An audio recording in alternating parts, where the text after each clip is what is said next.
Hello, I'm Paul Rushworth Brown and welcome to Book Fair Australia. I'm sitting here with Shannon Kelly, who's written a wonderful new children's novel called Runica.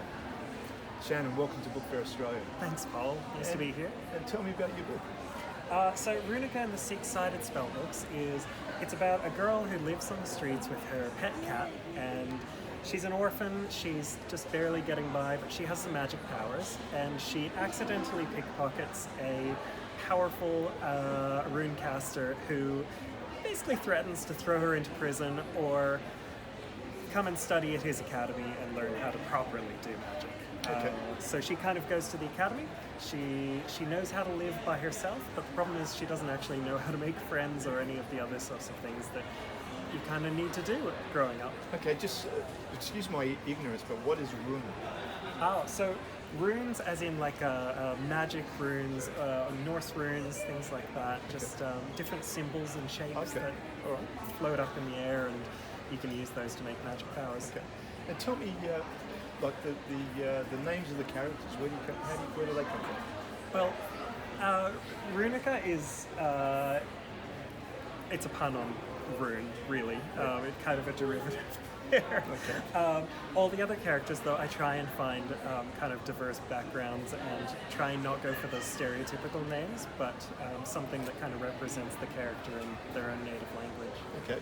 Now, this is part of a series, isn't it? It will be. I was, I guess, bold enough to put a 1 on the spine, so now I'm committed to writing more. Okay, how many do you think? I think 4. 4. There are 4 elements, Yeah. so I think doing 4 in the series is perfect. And then? And then, who knows, maybe another series. Okay, wonderful.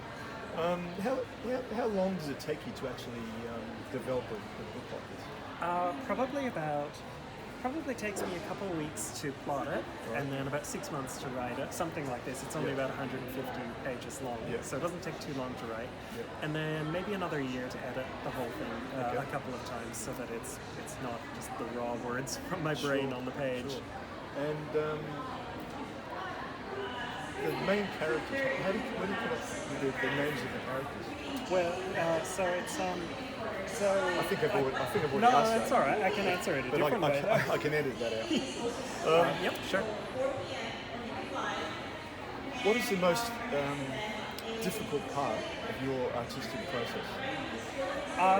I think it's balancing the needs of the characters versus the needs of the plot. So I really want the characters to go and do something, but the characters kind of have their own personalities and things where I'd be writing and thinking, oh, this isn't right for what they would want to do. So it's trying to wrangle all of their personalities to get where I want them to go to, while still seeming natural. Okay.